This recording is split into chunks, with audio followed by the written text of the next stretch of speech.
Yun, good morning mga kabokals. Nakasabit ngayon si Belo Belo. The reason why hindi ko siya nagamit nung 200 km event dahil naputulan siya ng hanger.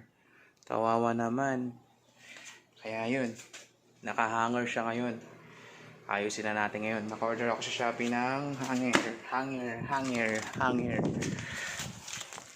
Sa kabutihang palad, nakakuha naman ako ng hanger niya. So check na natin. Ikabit na natin yung hanger niya para magamit natin siya ulit.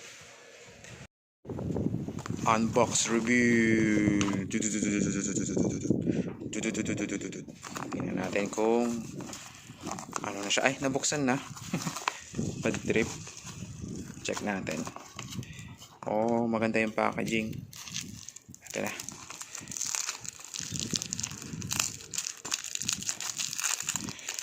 Sana okay naman yun. Nabili natin siya Shopee. Kay Tita Shopee. Check natin. Wow. Ayun. Okay.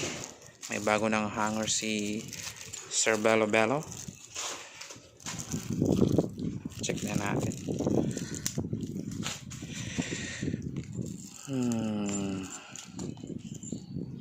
So, ayan.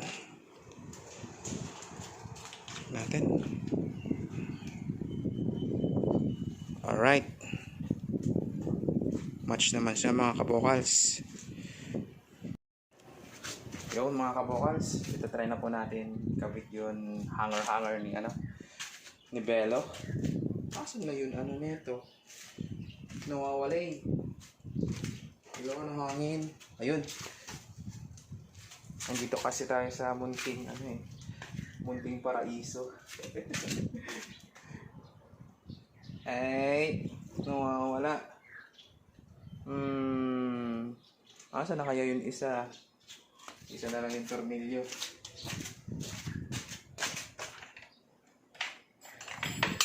Ay. Maganda po yun. Meron kayong sariling gamit. Para in case na masiraan kayo, matututo kayong mag-mechanic at magsira nito.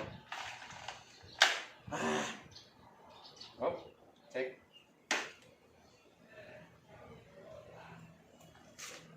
Ayun, nakita ko na siya. Wala kasi tayong sariling pwesto eh. At least meron tayong hanger. Check na natin. Nakapit na natin to kay Belo. Belo.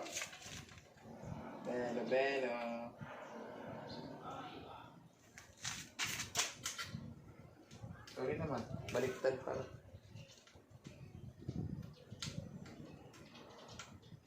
Sa likod yung tornilyo. Wait, pupunasan muna natin para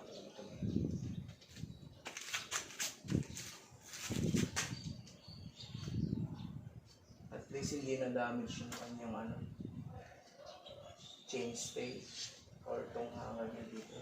Lagayan ng hanger. Kapit na natin sa likod.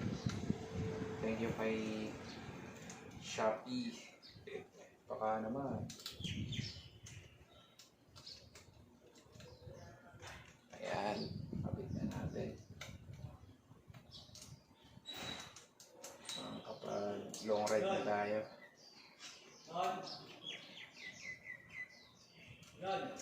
Hindi kasi pwede long ride si S-Works pang climb.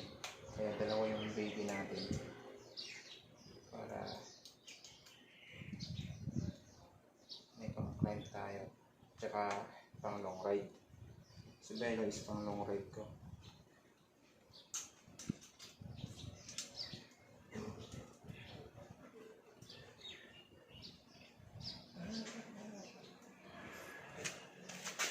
Okay na, okay tayo.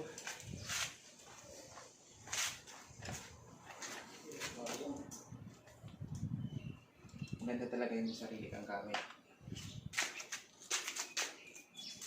Para case na masiraan ka, matututo kang mag-mekaniko. Ito yung reason kaya naputol. Ay, siya. Nagasgasan yung kabukals. Nagasgasan si Belo. Okay ko. Masakit ka.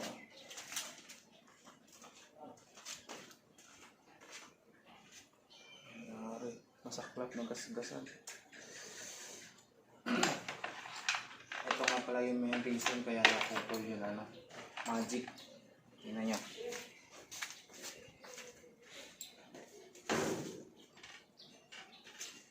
Ito yung rubber ng FD. Check nyo mabuti paano pumasok. Ayan.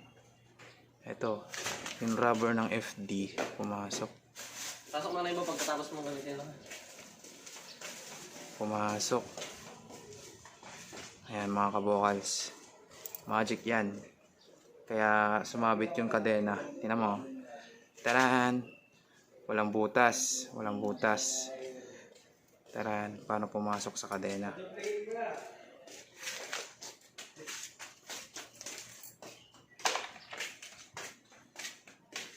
So, ayun. Kuha lang tayo ng grasa. So, ayun mga kabokals, may sponsor tayo ng grasa. Kailangan natin lagyan ng mga thread niya. Nanggasgasan si Belo. It's my fault. My friend, sorry. Ayan, lagyan natin dito mga kabokals. Saka natin. Pasok. By the way, kailangan natin isentro ng maigi. Hindi ko na mabibidyo eh.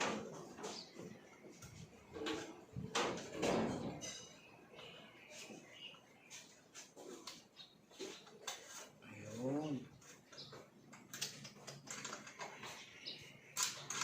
Pitan lang natin ang tama. Sabi po kami sa vlog ni Galbo. Mga kabokals. Mga kabokals! Mga kabokals, pasautat lang po.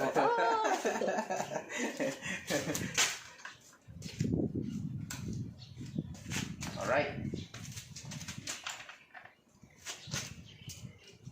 Natapos na din. Ay! Kailangan na lang natin yung wheel set.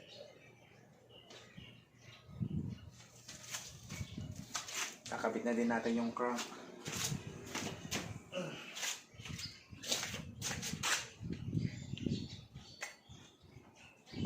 Ito lang ang outfit kakabit natin para all black. Kasi dati nakakabit dito yun Dura Ace 9000. Ito mo ng 8000 ang kakabit natin. 50, 34, and 170 mm. Yung size ng arm. 170. Tapos 50, 34. Bala ko kasing ibenta na to sa Sir Belo. Nalalakayan kasi ako eh. Masyadong mahaba yung TT. Yung top tube. Tinatawag. Siguro 53 ano to. Ang haba. 53 cm. Pero okay naman sa akin yung seat tube niya. Match naman sa akin. Kaso nahahabaan ako. Tapos naka 10 cm pa ako na zip. Na stem. So ayun.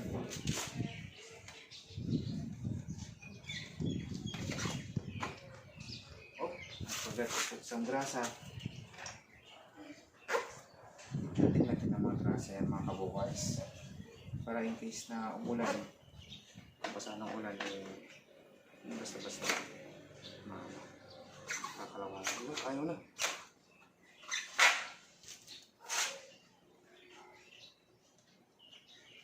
Hindi natin yung dito. Ditong part. Kasi dito yung nagagasgas eh. Tsaka yung dito. Para pumasok ng maigi. Siyempre, lagyan na rin natin yung dito. Para madulas ipasok. Madulas ipasok. Okay. Pasok na natin. Diba? Hindi na medyo mahirap ipasok. Ngayon, okay na. Ganun din po dito. Linisan po muna natin.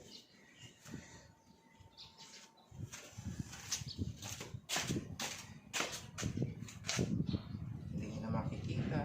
Boom, boom, boom. Pero lalagyan ko pa rin siya ng grasa.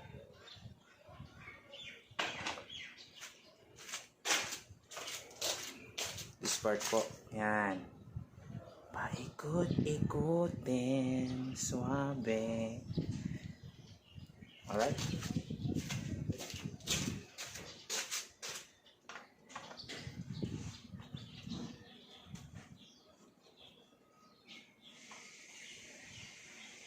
Ang gamit ko palang BB is Right BB.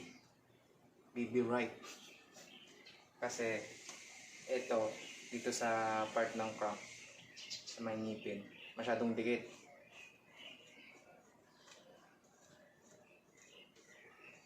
Ito talaga ang compatible na BB sa Cervelo. BB Right. But I'm not right. Ay! Paikot-ikotin. Paikot-ikotin. Ikat-ikat. Ikat-ikat. Meron pala akong sasabihin sa inyo. Importante din to eh. Ito yung lock. Itong pin. Importante rin to. Tsaka to. Una yung higpitan itong pinakalak niya. Pero pabaliktad. Bakit pabaliktad pa ganyan? Yan. Ano? Suabe. Pero hindi ko to masyadong hinihigpitan. Okay na lang yan. Ganyan. Kamay. Para hindi mahigpit ang ikot. Kasi pag mahigpit to, mahigpit din ang ikot ng crank. Tapos yung pin, kailangan nyo ipasok. Okay na to yung ganyan. Yan. Alright, tapos higpitan na natin.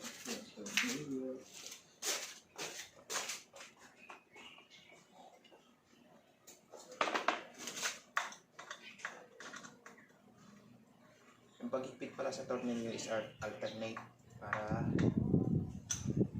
parehas ng sukat. Huwag masyadong mahigpit.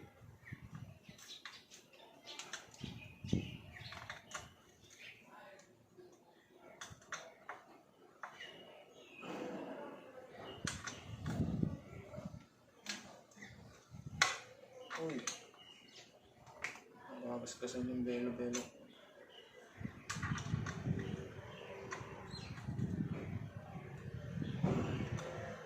Wala kasi akong yung may panukat na wrench.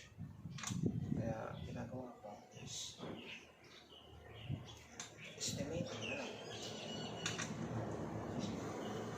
Mahigpit na. Hindi masyadong mahigpit. Okay na. Okay na. Yung part natin. Check natin. Para makikita yung kung ano first mo. Diba?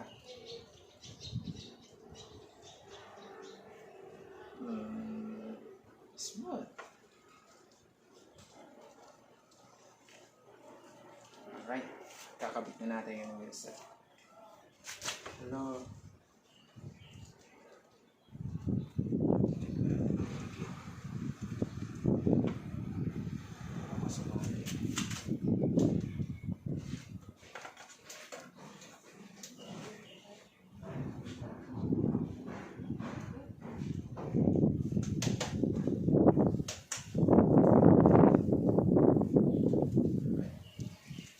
Saktong-sakto. Porcel na si Cervelo.